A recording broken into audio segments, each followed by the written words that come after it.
Hey everyone, what's up? It's Zack I, another YouTube video today. Today's video is going to be out of Washington State, but it's going to be involved with Washington D.C. It's going to be kind of a long video, so let's get into it. It says, a judge finds man accused of mailing explosives incompetent. Now, just to start with, if you're mailing explosives, either you're a terrorist or you're crazy, more than likely, so, okay, I agree with him so far, just not hearing any facts. So a federal judge ruled Thursday that a Washington state man accused of mailing explosives to government agencies in the Washington D.C. area is not competent to help with his defense and should receive help before his case moves forward. Now, okay, he's incompetent. So he can't help, he can't defend himself or his lawyer. Now, as far as getting help before his case moves forward, I mean, yeah, okay, he should get help, obviously, because he's mailing explosives to government agencies, but I don't know if his case should be stopped. I mean, just because he's incompetent doesn't mean that his case should be stopped just right there and wait 4 months before it gets heard again. But let's just move on with that. There was a mental health expert that examined him. The mental health expert did say he has schizophrenia. He said he would not be able to assist his lawyer, he believes, and he should be sent for 4 months to have his competency restored in a hospital. The judge agreed with that, which, I mean, I agree with that too. I mean, if the dude needs to go to the hospital, get help, he needs to go and get help. I agree with that 100%.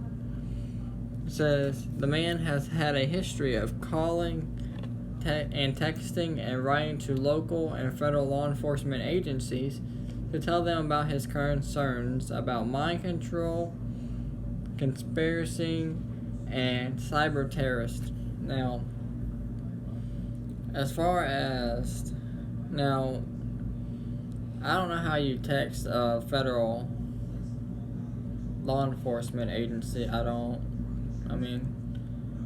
know about that, but or even calling. I mean, you gotta have, like, you gotta get the number, find out it's gonna be, like, right there on the internet. I mean, it might be, though.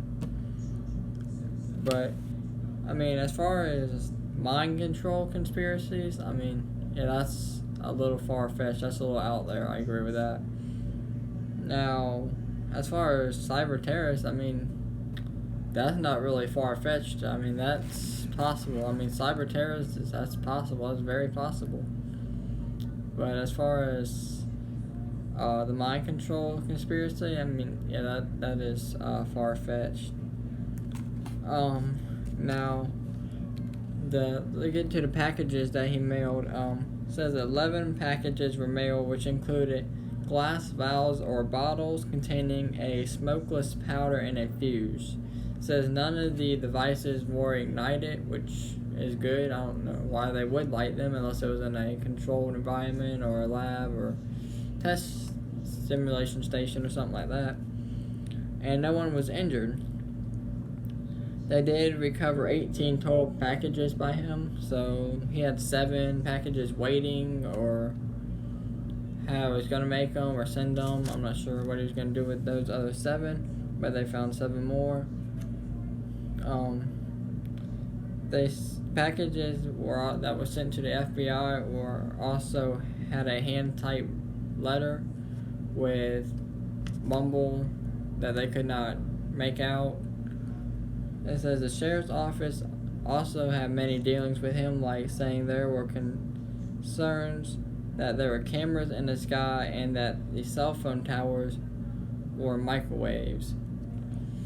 So, does the guy have issues, like, mentally? I mean, possibly he does have mental issues. I mean, just saying that he has conspiracies, that they're mind control, the cell phone towers or microwaves, cameras in the sky. Just saying those things and writing and calling and texting. That doesn't really make you mentally ill.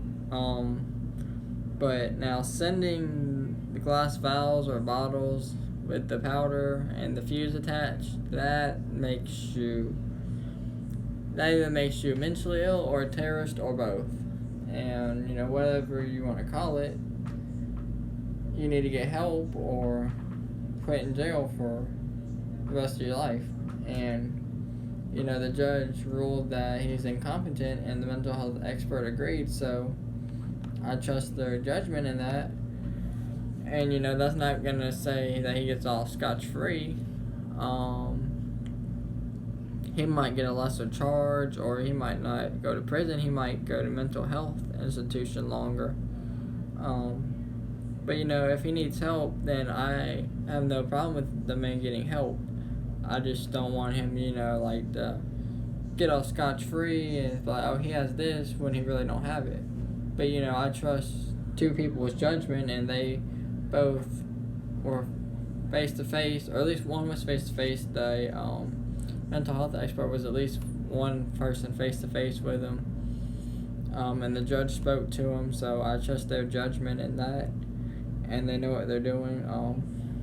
So if he does need help, I hope the guy gets the help that he needs, and he don't do that again, and nothing else happens like that.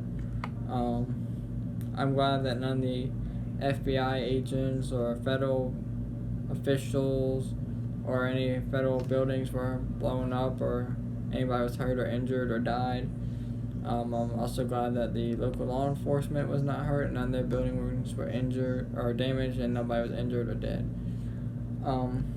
Let me know what you guys think about this, and if you think he's mentally ill or not, and what you think should happen to him. Let me know in the comments below.